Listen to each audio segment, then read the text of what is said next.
Edit. How do I know? You said I'm funny. How the fuck am I funny? What the fuck is so funny about me? How do you get it out quickly? Well, when we have the vaccine, we have the military all lined up, and the military is going to be doing it part of them revealing in themselves a very powerful Basically, manner. nothing more than These are psychopath. people that don't usually do vaccines. They do soldiers and they do lots of other things that frankly are more difficult. But we have our general, and logistically he's all set. Violation of canon law. Hey, Blonder! Weißt du, was du bist? Ich reiße dir das Herz aus dem Leib! Du verfluchter Hurensohn! Der Sohn einer gottverdammten Hure! To consider in the election, one getting sort of knocked off the front pages is the effect on the church by an unchecked communist China cooperating with the Vatican. Here's a very important consideration, even beyond abortion and the courts, in addition to those. If Trump is defeated, who will keep China in check? Biden certainly won't. He's been in bed with them for decades. Nor will anyone in the Biden administration, who are all down with globalism and Marxism. Secretary of State Mike Pompeo, in just the last few days, has been hammering the Vatican, calling on Pope Francis to step it up and be much more of a force resisting the Chinese commies' human rights violations, even against Catholics. But if anyone is looking to Rome to tame Beijing in the coming years, look again. Forces in the Vatican have made it quite clear that they are down with the commies, fine with being used as a cover for the greater goal of Beijing's world domination.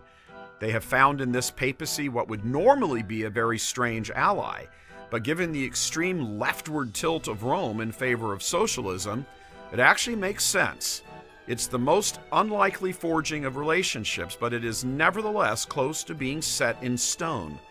Godless, atheist communists sitting down with the Catholic Church with the future of the world hanging in the balance. Why the future of the world? Because if Joe Biden were to win, there would be no check on the communists in Beijing. Biden has forged a long history himself with the murderers who run China and kill their own people. Resultingly, China is cheering for a Biden victory. Why wouldn't they? The two most powerful enemies of the godless state, both taken off the board within months of each other. And China itself wasn't even the main provocateur in setting up the board. It was Russia. The Beijing commies are merely basking in the afterglow of Russia's handiwork. It was the old Soviet Union who first set about to destroy both church and America, penetrating the inner sanctuaries and institutions of both. The Chinese are simply profiting from all the hard work that the Soviets had begun a few decades earlier. Beijing is actually something of a Johnny-come-lately to all this. But as China sat back patiently and watched to see who would win the Cold War between the Soviet Union and the United States, they were also quietly planning to take on the winner. America won and became the target of the Chinese globalists. And yes, communism is a globalist issue. So with America in the crosshairs of Beijing, the strategy became important.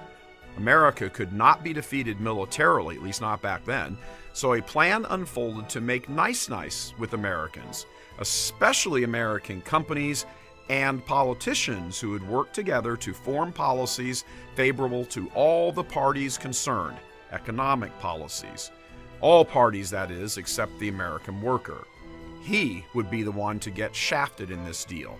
And the supreme shafter was Joe Biden, a man who sold out his country to China, much like he sold out his faith to the Marxists back in the USA.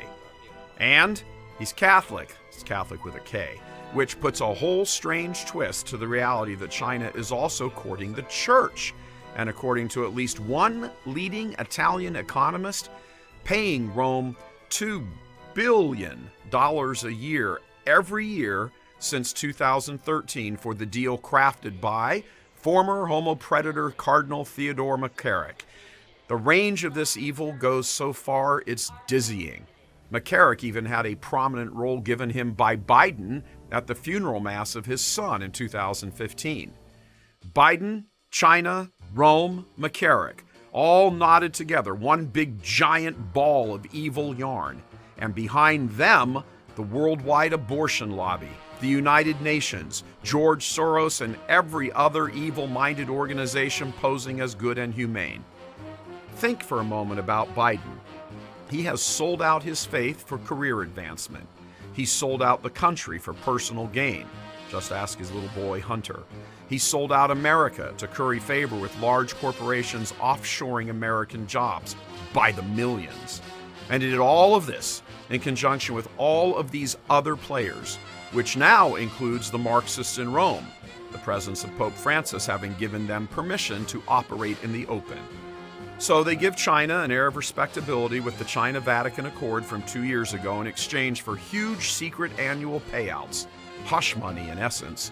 And China gets to tell the world to look the other way while it steps up persecutions and bulldozing of churches. The destruction of the middle class and the U.S. economy, the unleashing of the Wuhan virus on the world, just in time for an election that was a shoo-in for Trump before that. A long-standing, decades-long relationship with Trump's opponent, and as icing on the cake, an accord with the Vatican crafted by a Marxist ex-cardinal who raped seminarians.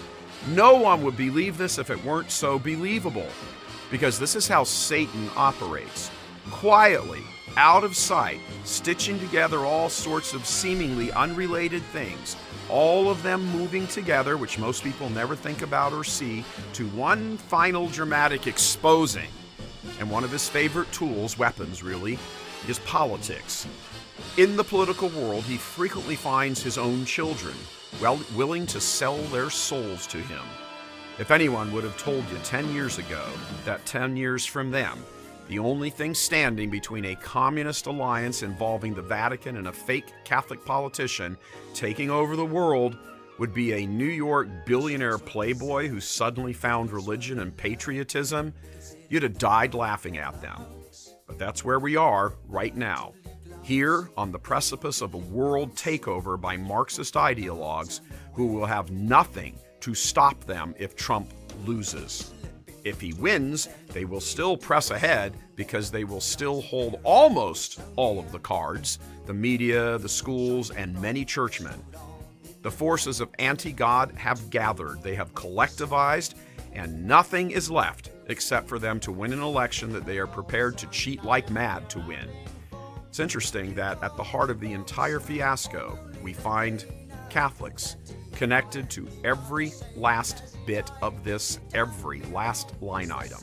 A crooked Vatican, a phony presidential candidate, a feckless hierarchy made up of gay men and cover-up artists who allowed the church and nation to be submarined. And polls show Catholic voters are pretty much split on a Biden-Trump race. Satan understands his enemy here on earth. He understands how to fight. He knows the tactics and deploys them with precision. It's just too bad that so few Catholics do, that they fail to see all of these Catholic connections. God love you. I'm Michael Voris.